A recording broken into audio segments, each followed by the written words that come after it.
friends, today I am going to tell you about the tongue. So the tongue is one of the body parts.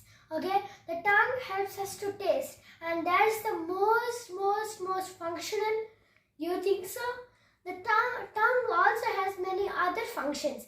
Let's learn about the tongue. Okay, so first, the tongue helps you taste. Now small bud-like structures located on the tongue that are very small that are called as taste buds helps you taste. Okay, but sometimes when you eat hot food, very hot food that is just made few seconds ago and served to you few milliseconds ago, then when you eat it, if it's hot water, you immediately take the hot water out of your mouth.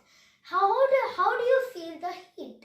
Or if it's chilled water, very chilled, if it's ice water, don't drink that. It's just an example. If you drink it, you'll feel so cold, you'll spit that water out.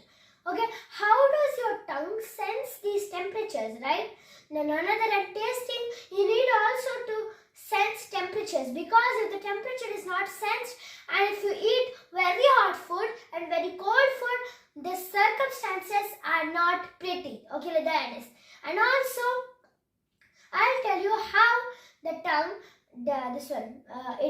how it senses the temperature. Okay, so now in the tongue, in the bottommost part of the tongue, okay, there are three veins. Okay, now the tongue is not only a muscle that allows you to taste food, it is also a muscle that allows you to sense the temperature of the food.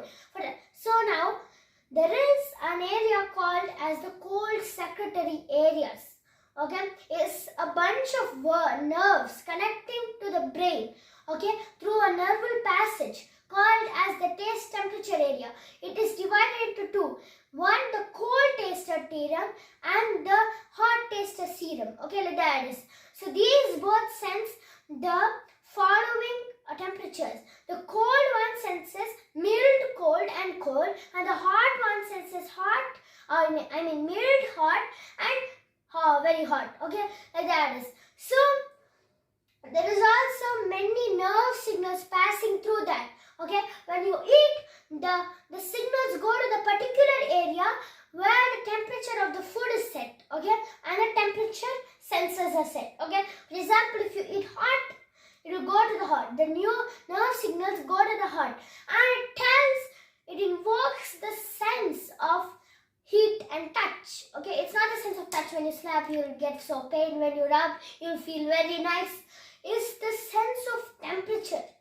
Okay, so that sends many messages to the brain telling you to take that food out of your mouth. Okay, that is. So now it immediately goes into the two veins I told you. Okay, so these two veins, how does it identify which vein to go? Now surprisingly, the cold vein has cold temperatures. Now how can a message sense cold temperatures?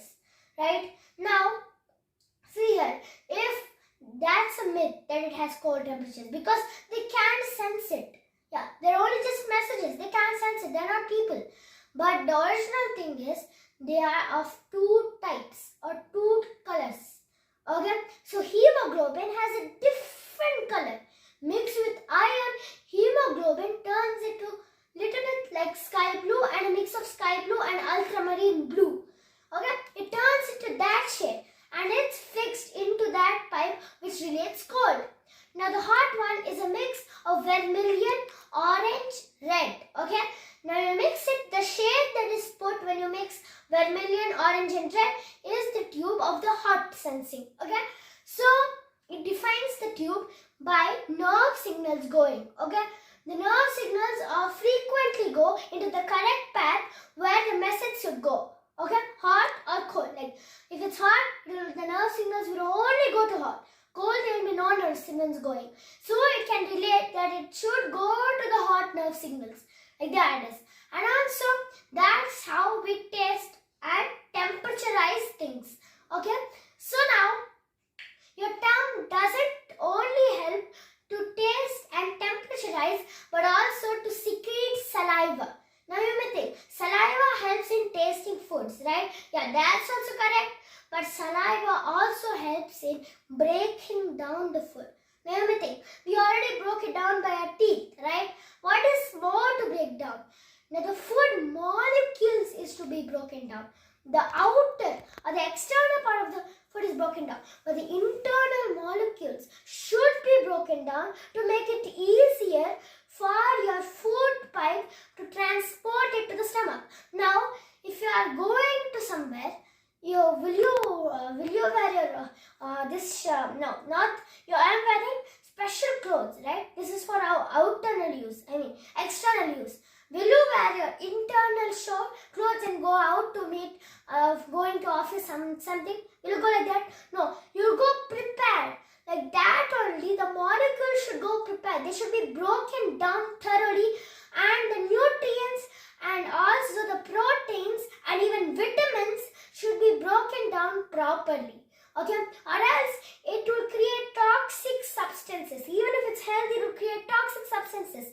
Okay, and any toxic that you may have accidentally swallowed is destroyed there. If there is no breaking down, then these toxins may go and it will give burden to your liver, which detoxifies the blood. Okay, it will give more and more burden to your liver. It can't fight that much. And finally, a disease. Okay, so there it is. So that's why it needs to be broken down into smaller food molecules. And also a fun fact, breaking down makes it more healthier. Now, hearing this fact, don't start to eat many burgers, pizzas and all. It can't break down that properly. Now, healthy food, if you break it down, the nutrients increase. Like that I am telling. Okay? So the tongue's use. Okay? And also the tongue's muscles, you know, that also helps you in talking. Now, try to not use your tongue and talk. I'll do it. I'll say hi. First, I'll use my tongue. Hi. I can say it hi. Okay? But I'm not using my tongue now. I can't even say anything because my tongue needs to move for that. Okay? Now, you know the Verticeese area and Brocas area in our mind? It controls speech. Okay? And to control speech, first air from the lungs vibrate. Then the vibration of the air brings it to the vocal throat that is over here. Okay? There the many molecules of air vibrate. When the vocal throat vibrates, many molecules of air vibrate. Okay? And then the signals about what we should say will already be stored, and the vibrations are done per that signal in your vocal throat. Then the signal comes to your tongue and makes it vibrate to speak that out. Okay, there it is. So that's the whole process, and your tongue needs to shake, twist and turn to do this. Okay, now if I'm singing a song like can I sing it like without using my tongue? No, my tongue should twist and turn to do it, right?